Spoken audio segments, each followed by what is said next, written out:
Welcome to another episode of the Inkwell podcast. I'm your host, Todd Rayner, and I have another returning guest who is a lot of fun to talk to. He's got a lot of history in comics, and he is launching a digital library of a lot of the books he's worked on. If I'm not mistaken, it might be all, but let's get John in here and get rolling. How you doing, John? I'm fine. How are y'all? We're good. It's not as hot or miserable up in the Pacific Northwest as you guys, but it's been a little warm today, so we're doing all right. Yeah. We had a storm come through last night that I think that they said the winds got up to like 50 miles an hour or something. So Yeah, that's yeah, it's crazy. been an interesting day and a half, but it's everything's calmed down now for at least for the Nice. moment. That's good. That's good to hear. Well, for those, since you're a returning guest, those that may not know you, those that are first time watchers here, feel free to just kind of give a little bit of your background, experiences, pretty much whatever, get those people to get to know you. Yeah, I've been writing comics for a long time. I started publishing probably like in the 80s through Hmm. like Fantagraphics and Caliber and Kitchen Sink and Innovation. I actually did the Christmas issue of the Quantum Leap comic for Innovation. I had Sam jump into leap into Santa Claus.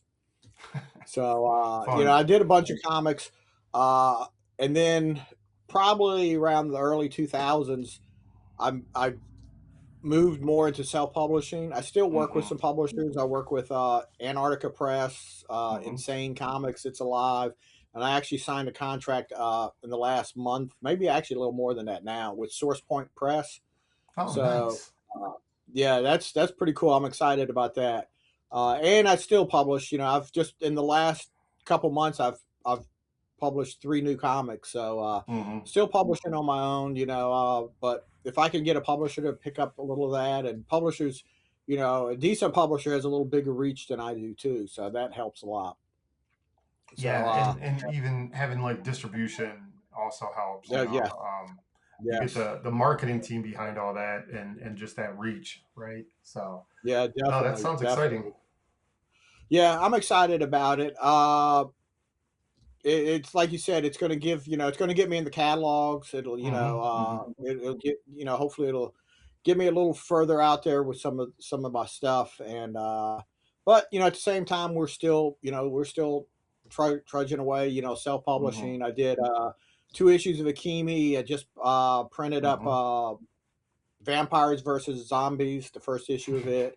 And then I actually reprinted, one of my comics, Two Tons of Fury, the first issue. This Hmm. will be like the third printing we've had of it. That's a pretty good little selling comic of especially the older people at Hmm. conventions because it's all public domain characters, and Yeah. people of a certain age recognize these characters, and they're like, oh, cool, and it attracts them really quick. Yeah, I definitely agree with that. There is a recognition of characters. I just ended up doing back-to-back shows up here, so I'm trying to recover everything and get it all figured out. But yeah, it's a lot of fun. Let's just dive into what you got going on here, and we can run down and talk about it here because you have a lot to offer. You've been doing it for a long time. We're on Fund My Comic, Yes, and so yeah, walk us through this on yeah. everything. Get everybody out there to know your stuff. The I just printed, like I was talking about, Vampires versus Zombies was a book I Mm, just printed, and that was a 26th book I printed through Diebold. On this, okay. I'm only I think I have 16 single issues and three trades on here, but Okay. we got a lot of stuff on there. Uh, like that book, Two Tons of Fury, we were just talking Mm. about. That stars Herbie the Fat Fury and Fat Man the Human Flying Saucer. So as you could imagine, with those characters, it's not a very serious book. Right. But that sells really well. It can, especially people of a certain age. Those characters Yeah. kind of like bring a lot of memories back. We actually have done. We're working on the third issue of that right now. We did an issue of that with Ben Dunn's Tomorrow Girl for Antarctica Press, where Okay. Yeah. Fat Man and the Fat Fury meets Tomorrow Girl. So the new issue we're working on is Two Tons of Fury versus Cthulhu, which is going to be a Nice. interesting book. Yeah. That's fun. I love the whole supernatural thing. So Cthulhu is definitely up my alley for books. Yeah, but it's But it's it's going to be a look at Cthulhu, hmm that you're not because it's we're not going dark and gritty. This is still going to be a very slapstick, comedic, hmm absurd storyline. It just yeah, has Cthulhu in it. that's nice. Well, I mean, there's space for that, right? As creators, has someone been creating as long as you? I've been probably reading comics a little bit longer than you've been creating. So Yeah, I definitely. haven't Yeah, been creating quite as long, but there's always space for whether it's a serious book, a horror book, just the genres doesn't matter, and you always find your oh yeah, fans. And for Two Tons of Fury, I mean, it's definitely there's I would say a fan base out there, right? yeah, yeah, definitely. And it's like I write like in almost every genre. I've done slice of hmm life, I've done horror, science fiction, crime, hmm historical. I like to, I don't like to just pigeonhole myself into hmm one category. I get bored if I was just writing science fiction, or if I yeah, was just writing superheroes or something. So I like, sometimes though that's to my detriment because I need to. Sometimes I wonder, if I should just concentrate on a couple books and just go hmm from there. A hmm Girl and Her Dog is a one shot. It was a story done all in one. When the year that came out, Tony Isabella, who created Black Lightning for DC Comics, hmm said that was one of the best comics of the year when that came out. nice. So that was pretty cool. That's been out for a few years, and that's more my slice of life, just about dog hmm and the the girl. So it's one of I really like that story. I think it turned out really well. Alma is one of my more personal stories. This version of it is the first issue is 48 pages. I originally printed it at 24 pages, hmm uh, and the 24 page story my mom had seen because the book is based on two women, Buffy the hmm Vampire Slayer and my mom. Alma is my mom's name. So she seen the 24 page, but not long after that, my mom passed. So this hmm version of it, we moved up to 48 pages. We added 8 more pages of comic story, but we also kind of trying to make it a tribute to my mom. We put yeah. we put recipes in there for my mom. We put like a little Oh, diary my mom was writing. We have a letter page, so it rounded it out, and that's it turned out really nice. So overall, I really that's a really personal story for me. So yeah. That's a nice I tribute. Yeah, almost kind of a definitely. combination of Buffy and my mom. hmm Nice. Akimi is Yeah. one of my newest stories. We just did hmm that a couple months ago. We've got the second issue out, but I don't have that on the crowdfunder. hmm And Akimi is drawn by Jorge Luis Garbedo, and I love his art in that. It's just so lifelike, or so the it just flows so well. And that's hmm kind of a it was kind of inspired by Ben Dunn's. Oh, my mind just went blank. Warrior Nun. I'm sorry. Okay. Yeah. Yeah. uh, yeah, the original inspiration because Ben sold Warrior Nun to Netflix, and he can't do hmm Warrior Nun, and I think he had hmm like a waiting period before he could do anything that was even similar. And Yeah. I think his waiting period, is almost done or done. And he was talking about like maybe doing some type of new version of Warrior Nun. Well, that was Okay. kind of my new version of Warrior Nun from never having read Warrior Nun, so I really didn't know anything about it. So I just kind of took that basic concept of a fighting nun in a sense. But hmm Kimi is a 16-year-old girl that ends up moving from Japan to America and ends up fighting monsters and demons and things like that. So Yeah. we've got 2 issues of that. The plan is to do a 4 issue story arc. hmm So we'll tell one story and then hopefully maybe continue it later too. Yeah. But like I said, we've got 2 issues, so I don't think we're gonna have a problem getting the next 2 issues done. And Jorge Okay. is a monster as far as drawing. He's like Yeah. he draws it, letters it, and colors it, and he doesn't Wow. even take a month to get these books done. Yeah. It's crazy. He's so fast, That's and nice. so good. Yeah.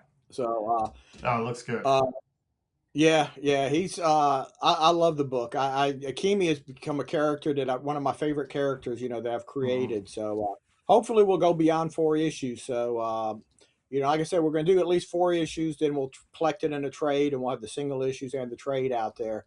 Okay. But it's turning out pretty cool so far. Nice. Uh, the next one is one of the trades. Ayla is Hmm.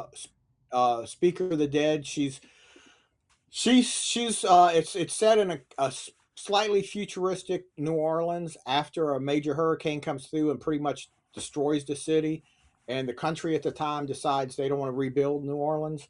Hmm. For anybody that went through Katrina, that Oh, can bring yeah. memory because actually Katrina, some of the people in Congress were talking about, why should we rebuild New Orleans? So that kind of was, the starting point for this because I live well outside of New Orleans, so but like right Okay. outside of it. So I lived through Katrina, Hmm. um, and this is like so they decide to sell the city to a Chinese company, and Ayla is like the person that handles cases that the police don't want to deal with. That the Okay. police basically feel or is beneath them. So this case, basically, she's looking for a serial killer that's killing prostitutes that the police aren't that concerned with. Hmm. It's 4 issues, stories done and told from one story, and that's the trade. The prices, the single issues are $5. The trades are Hmm. $10. So pretty good. Okay. I think it's a pretty good deal Yeah. overall. Are they Uh, all digital? Right. This is all digital. Everything is digital. Yeah, everything is Yeah. digital. I'm gonna end up doing a Kickstarter probably in a couple months, and it'll be Hmm. back to being print and digital. This was kind of Okay. an experiment. I wanted to try to see it, to give a chance to get as much of my work out there at one time. Hmm. And, Hmm. digitally, it's like if people back it, they don't have to wait for the book to be finished. They don't have to Right. wait for the book to be printed. They don't have to wait for the book to be shipped. Basically, as quick as I can, download it to your email, you'll get the book. Right. So, No, that's and always the good. price is yeah, and you can't beat, $5 for a single issue or $10 for a trade. I think, and Yeah. then I also have an everything bundle where you can buy all the books, all the trades for $50. I think Oh, that that's ended a up coming steal. out to be like $1.85 a comic. So, Yeah, that's that's crazy. that's a pretty good price, I think. Hmm. Death World is an adaptation of a Harry Harrison novel. Harry Harrison was a science fiction writer in the Okay. 60s and 70s and 80s. His biggest, I think he's more well known for the stainless steel rat. Uh, I actually did that book for Adventure Comics, an imprint for Malibu Comics back in Okay. the 80s or 90s. Yeah. And I did there's three Death World novels, and I adapted all three, but I've only reprinted the one. It's 4 issues, a 4 issue storyline in the trade. So it tells the novel, completely. Hmm. And it's very faithful to the novel. I didn't like just take the title and just make my own story up. I stuck to the novel as close as I could. Nice. Nice. Diebold is one of my. Diebold was actually the first book that I self published. The artist and I, Okay. Brian Clifton, yeah. uh, Back in the '90s, we he was the artist, and we self published it under what was the name of our I can't think of the name of what we published it under, but and it also was the book that got me back into publishing because when I kind of took a break there for a few years around the early Hmm. 2000s, and when I came back, I wanted to reprint my books and I wanted to color them because originally Diebold had been printed in black and white, Okay. and so I colored it, and that kind of started my self publishing. It's also kind of where I got the name for the company from too, Diebold Comics. Okay. But it stars Ed the Talking Head. He's lost his body, but he ain't dead. So that's another comedy, comedic story. It's not Hmm. taken to be taken very seriously. So Yeah. it's like I said. So we went from that. The next one's another story that's not to be serious. Joe Bushkin. Hmm. If people know who Hunter S. Thompson is, and I know sometimes when I'm at conventions, some of the younger people aren't too sure of who he is. He was a Yeah. journalist that worked for Rolling Stone in the '60s and '70s. He created Gonzo journalism. Hmm. And there's actually been a couple movies. I think Where the Buffalo Roam. Hmm. Johnny Depp played him in a movie. I always say Joe Bushkin is what if Hunter S. Thompson retired, moved to Florida, and became a Republican? That's a challenge to write something like that. Yeah, but it's pretty much not taken real serious, but it's Hmm. the art on that was Ron Wilbur, who was one of the first artists I worked with when I started getting work published. We'll see him. Hmm. He was the artist on my early Lizard stories too. Okay. He was I loved his art. He was a really good Yeah. artist. Life during wartime is, I always tell people, depending on where your political leanings go, Yeah. uh, you'll either like it or hate it. It's my most political work I've ever done. It's very, very, very, very political. People, you just need to take that with like I said, depending on where you come down Hmm. on politics, you'll either like it or you'll hate it. Yeah. Lizards is what I was talking about before. Hmm. Ron was with me on that's the trade. That's 5 issues in that trade. It's Lizards was one of the first things that I got published, and it was Okay. in Fantagraphics Critters anthology. Basically, they were just short stories, and I reprinted. I had 5 issues worth of it, so I reprinted them, and Wow. then Lizard 6 is the newer issue of it. We've continued it, and Roman Gupsky is the artist on the new one. Hmm. Unfortunately, Ron Wolf passed away a few years ago, so he's no, Wow. But Lizard is kind of like I always say. That's just my family story. It's a family Mm. story set in the far future, and the family just happens to be a bunch of talking lizards. But there's nothing. Basically, the biggest things in the stories are the father getting mad at the son, the daughter, getting upset with the brother, and things like. Hmm. It's stories about family. There's no Yeah. big fighting. There's no guns going off. There's no saving the world. It's just basically the family interacting and sometimes getting Hmm. upset with each other and sometimes not. Yeah. Interesting. Yeah. Robot Sex, we've got 2 issues. Actually, Roman Gupsky drew the 2 issues of Robot Sex. And I always tell people it's not X-rated. There's no sex. I always say a lot of robots, no sex. I was really looking for a title that kind of reached out and grabbed you, and Hmm. that one gets a lot of attention. People will come over to my table and pick that up, and sometimes people will keep looking at it, and sometimes when I tell them there's no sex in it, they put it back down. Yeah. But that's basically just a futuristic story set far in the future when Earth is pretty much destroyed except for some major cities, and Hmm. it stars Laveau and her robot companion Barney, and they're Hmm. traveling to New Orleans for a job, and it's just there's a lot of robots. There's dinosaurs in it. There's flying Nice. monkeys. There's a jazz band. This is I'm hoping to continue it. It's 2 issues so far, Hmm. because this is one of my funnest stories that I've because I'm throwing everything in there that I can Yeah. think of. It's set far enough in the future that I can kind of like really do weird things with it. And Roman's art in it is just amazing. Yeah.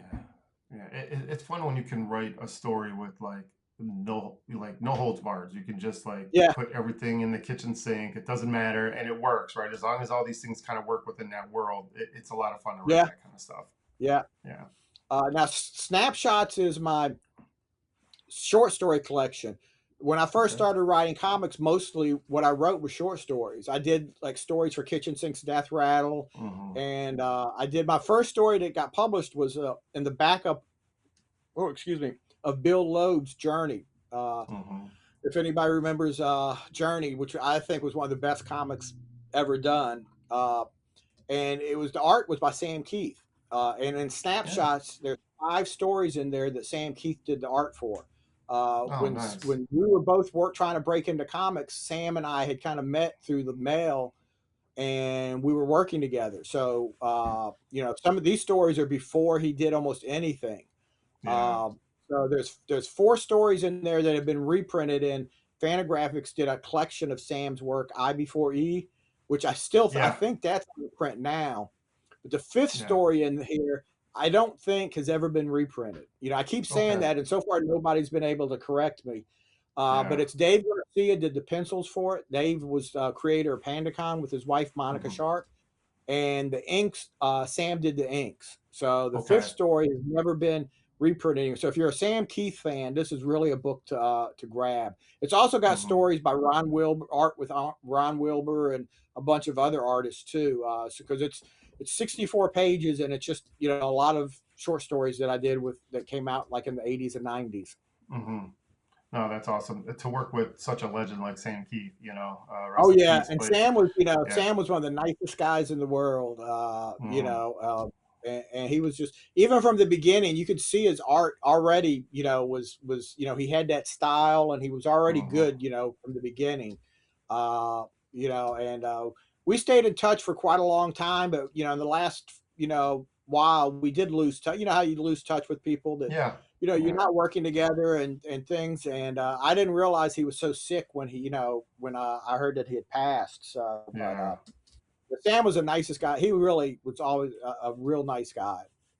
Nice. Yeah, that's good to hear. Getaway Driver is my crime book. It's about Hmm. a getaway driver and she's having to come to terms with basically outside of her work she has no life, and kind of shows her trying to get a life in this issue. It's actually Hmm. 32 pages. It started out as it was originally supposed to be 24 pages, a single issue. Hmm. And as I was writing it, I realized it wasn't going to fit in 24 pages. So Hmm. that's one of the good things about, being your own publisher. You don't have to stick to, any format. Right. So I was trying to decide, do I want to try to make it a two issue and, Hmm. expand? But then I thought, well, I really don't have enough for a full another 24 pages. So I just added, Okay. 8 more pages, finished my story for me perfectly. So Okay. I just printed it as a 32-page comic. Yeah, and that's the beauty of comics, right? It doesn't have to Yeah. necessarily conform to any kind of page count, as long as we as creators are content with the how we end that story, right? So Yeah. that's awesome that we kind of have that freedom to do that. Yeah. And really, especially when we're our own publishers and, we Yeah. don't, we're not working for a, big corporation that you have to have, this is how many pages you have to have. If you want to make it more, Hmm. you have to stretch it out, so, Yeah. because I don't want to just add pages to it and make it 48 pages. I wanted to, Right. so it was just easier to put it into, one issue. Right. That makes Two sense. times we kind of talked about the art in that is Yeah. Larry Gidry. Larry is a huge, huge Herbie fan. I mean, he's Yeah. like he loves Herbie, Oh. and he's always been after me. He's a friend, and he lives locally, near me. And he goes to most, he usually goes to conventions with me. And even Hmm. before we did this issue, he would go just to help me. And he was Yeah. always after me to do a Herbie story, and I kept going, no, no, I don't want to do because I don't know if I really want to do a public domain story. It can be Yeah. fun, but then you really don't have a lot of connection, or you don't have any rights or ownership of, Hmm. of the characters. But Larry was doing artwork he was selling on eBay. He was doing like imaginary covers from like the Justice Society and he's a big comic. Yeah. His love of comics is like the 60s comics, from DC Hmm. Comics and that. And that cover he actually drew and sold on eBay as an imaginary cover of Fat Herbie meeting Fat Man. And as soon Hmm. as I seen that cover, I was like, all right, screw it. We're going to do a comic. I got to write that. There's something about that cover. I was Yeah. like, I have to do that comic. And so, like I said, we've already did 2 issues of it. We're working on the third issue. And at conventions that a lot of especially older fans see that and are Hmm. really attracted to it. So Yeah. Voodoo is more of it's a history. You could see it's not really a comic. It's just kind of a prose with illustrations. But I do have Hmm. 2 short stories in it. 2 comic short stories in there feature Marie Laveau. So I think it ended up being 48 pages.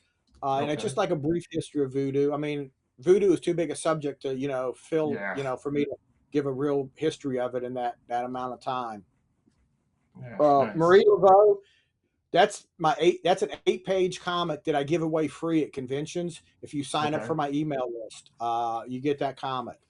And before I used to try to get an email list when I would go to Hmm. conventions. I'd have a little clipboard with a paper on Yeah. it. People would come by and I'd say, please sign up for my email list. Yeah. And people would be like, no, I don't want to sign up for your email list.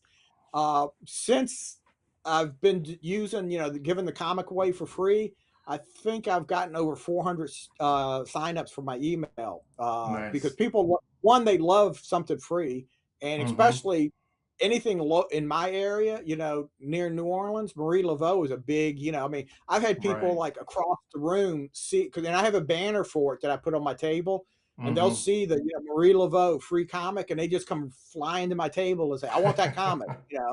They not might not even be a comic book fan, but they want that Right. comic, and it's a little 8-page ghost story. Feature Marie Laveau. I'm fascinated with the character. Eventually, I want to do more with her, Hmm. but it's worked out really well. I've given away a lot of issues of that comic. Yeah. Yeah. I bet. Yeah. And then this kind of goes into some of the scripts and other parts of the campaign. Yeah, that's 2 small little, like, digest books that I wrote, Hmm. because, like, conventions, one of the biggest questions I get is 2 questions are, "What does a script look like, and how do Hmm. you come up with your ideas?" So, Alma, the script is basically I reprinted the script for Alma, and when I write longhand first. I don't sit Okay. down and type. And longhand, my longhand scripts are like all over the place because I can scratch stuff out, draw Yeah. lines, and so in this, I actually reprint my longhand script next to the finished typed script, and then I've Okay. got some things about writing the book and stuff like that. So, and then creating comics is just about how I get ideas, what I do with the idea, and what Hmm. creating, finding that idea and then, doing something with it. I always say, ideas are really dime a dozen. You can Hmm. get ideas from almost anything. Right. It's what you do with that idea after you get it. Yeah. One of the panels I ended up doing a couple weeks ago, it was also like creating comics, but how we all created characters. There were three of us that were in the panel, and all three of us did something completely different. And I mean, there's no right way or wrong way to really do it. We all Yeah. just kind of like do it the way that makes sense to us, right? Or the way that works for us. So, comics is a unique medium that way because you can there's such a variety of ways to create content. Yeah, definitely. Yeah. And that should be all of it. But Yeah, like I said, and I then you think I've have all got the a rewards. good selection. The books Hmm. I think are a good price. You'll get them quickly. You don't have to worry about Hmm. it. So Fund My Comics, this is an experiment for me. I Hmm. wanted to try some of the other crowdfunding sites just to see how they Hmm. work. My Hmm. next crowdfunder will be through Kickstarter because Okay. Kickstarter, you can't really beat Kickstarter. I mean, Yeah. Kickstarter has a bigger reach. It has so many people that just go to Kickstarter to look for stuff. Unfortunately, Hmm. some of these sites just don't have the people The, that go onto it and check for hmm. stuff. Yeah. Well, a lot of it is foot traffic, and like you mentioned earlier, like if you're going through a publisher, you're literally going to get more eyes on your products in your Yeah, books, and I think that's the biggest thing that kind of hinders a lot of us indie creators is we kind of saturate our local area, and how do we get yeah, out there to get more eyes on our book? Because I think, like I've said before, I probably mentioned it in our podcast we've been together, and is that the indie community, the indie stories are the best stories out there. Some of them, they're most original. yeah, You don't have to hold back. You're like you said, you're not listening to some suit tell you like how to write this character or what's socially relevant to fit into a yeah, story where it doesn't really make sense. So that's why I love indie comics. I find that yeah, there's such a variety out there, and yeah. it's a lot of fun to read them. Yeah, and that kind of ties into like the other link that I'd sent you. I'm Hmm. actually starting this weekend.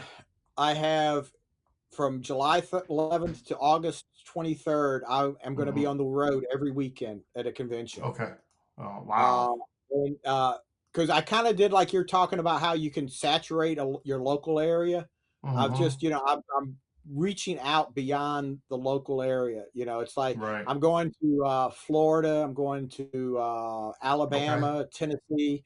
I do have one or two in Louisiana, but they're in areas I haven't been.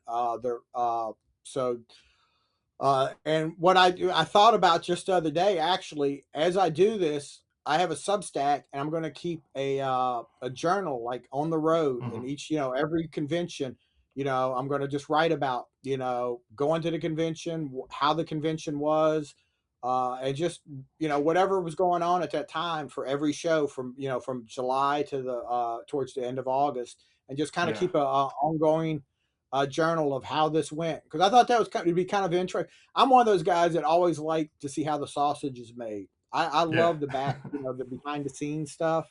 Hmm. Almost every comic that I've published, all my comics always have the front end and the back end is usually Mm. like a history of how I came up with that comic. Oh, okay. Uh, yeah, I love reading that type of stuff.